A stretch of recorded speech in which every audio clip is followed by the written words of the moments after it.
Assalamualaikum warahmatullahi wabarakatuh. Innal hamdalillah nahmaduhu wa nasta'inuhu wa nastaghfiruh wa na'udzu billahi min shururi anfusina wa min sayyiati a'malina may yahdihillahu fala mudhillalah wa may yudlil fala hadiyalah. Asyhadu an la ilaha illallah wa asyhadu anna Muhammadan abduhu wa rasuluh. Allahumma salli ala Muhammad wa ala alihi wa sahbihi wa sallim, amma ba'du. Pemirsa Imut TV yang dirahmati Allah Subhanahu wa taala. Puji syukur kehadirat Allah Subhanahu wa taala yang telah memberikan nikmat kepada kita semua sehingga kita dapat menjalankan ibadah puasa tanpa kurang satu apapun. Salawat dan salam tetap tercurahkan kepada junjungan kita Nabi besar Muhammad sallallahu alaihi wasallam, keluarga dan para sahabatnya, dan mudah-mudahan kita mendapat syafaat di yaumil akhir nanti. Amin ya rabbal alamin. Pemirsa Imut TV yang dirahmati Allah Subhanahu wa taala. Sikap hidup seseorang dibentuk oleh keyakinan yang dimilikinya. Sebagai muslim, keyakinan kita berpatri kepada dua kalimat syahadat. Asyhadu an la ilaha illallah wa asyhadu anna Muhammadar Rasulullah. Kalimat ini membentuk pribadi kehidupan. Itulah ikrar yang kita ucapkan. Artinya, kalau kita yakin bahwa tidak ada Tuhan selain Allah, itu berarti saya tidak akan pernah takut kecuali hanya kepada Allah. Saya tidak akan pernah minta tolong kecuali hanya kepada Allah. Saya tidak akan pernah minta rizki kecuali hanya kepada Allah. Saya tidak akan melarikan persoalan kecuali hanya kepada Allah.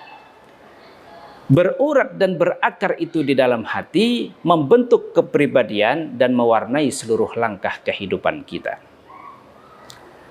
Di zaman kita fasih betul mengucap dua kalimat syahadat. Bahkan tahlil pun lancar. Namun konsekuensi dari dua kalimat syahadat tersebut sering kita abaikan. Apalagi kita sedang berhadapan dengan zaman yang serba sulit seperti sekarang ini. Ekonomi yang belum pulih, pengangguran banyak, biaya hidup tinggi. Orang sering mengalami pergeseran nilai. Sholatnya masih menghadap Allah, tapi kepengen usaha laris menghadap dukun. Maka dicampurlah itu, iyyaka na'budu wa dukun nasta'in. Ini gaya hidup yang rancu.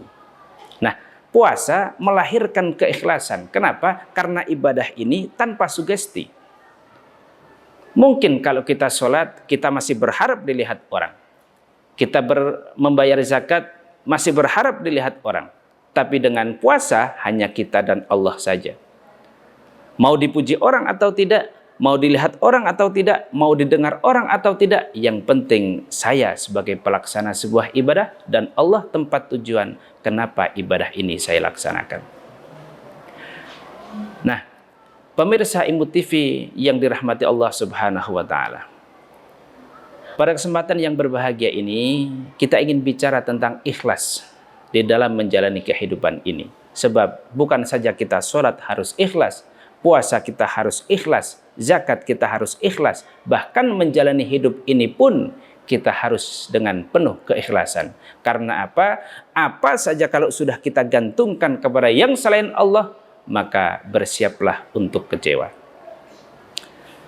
Ikhlas memang sangat mudah untuk kita ucapkan, walaupun sangat susah untuk kita laksanakan. Tapi itulah yang diperintahkan Allah kepada kita. Wa ma umiru illa liya'budullaha mukhlisin. Kalian tidak diperintahkan kecuali untuk menjadi penyembah Allah dengan penuh semangat keikhlasan. Penyembah Allah dengan semangat keikhlasan. Saya ingin menyampaikan apa yang pernah disampaikan oleh Al-Imam Al-Ghazali tentang keikhlasan ini. Beliau mengatakan, An-nas kulluhum mauta illal alimun. Wal alimuna niyamun illal amilun. Wal amiluna muhtarruna illal mukhlisun. An-nas kulluhum mauta illal alimun. Manusia, kata Al-Ghazali, pada hakikatnya itu adalah mati, kecuali orang yang memiliki ilmu. Orang yang memiliki ilmu, walaupun dia hidup, tidur, kecuali orang yang mengamalkan ilmunya itu. Dan orang yang mengamalkan ilmunya itu, banyak yang tertipu, illal mukhlisun, kecuali orang yang ikhlas di dalam mengamalkan ilmunya itu. Dan ikhlas inilah ruh dari seluruh amal ibadah kita. Amal tanpa ikhlas ibarat jasad tanpa ruh, mati nilai ibadah kita. Karena itu iblis itu luar biasa, sehingga Nabi katakan iblis masuk ke dalam tubuhmu, menggodamu melalui saluran darahmu, maka persempit ruang gerak iblis ke tubuhmu. Sahabat bertanya, dengan apa ya Rasul? Dengan zikir dan lapar. Jadi ini makna bahwa ketika datang Ramadan, diikat setan dan iblis itu. Siapa yang mengikat? Ya kita sendiri. Dengan apa? Dengan ibadah puasa kita ikat setan dan iblis itu, sehingga dia tidak berkutik memperturutkan hawa nafsu sebagai kendaraan utama si iblis tadi itu. Nah, hadirin Imut TV yang dimuliakan Allah Subhanahu wa taala, kita kembali kepada soalnya, keikhlasan itulah nilai amal kita. Iblis datang kepada setiap orang dengan cara yang tidak sama. Iblis datang kepada orang kaya dengan membawa bendera pelit bin kikir alias medit. Iblis datang kepada penguasa, kepada pemimpin dengan membawa bendera kedoliman. Iblis datang kepada para mubaligh, para kiai, para ustadz dengan membawa bendera hasud, iri hati, dengki. Nah, strateginya berbeda, tergantung siapa yang didatanginya. Kalau itu tidak terkena, maka ditanamkanlah sifat bangga.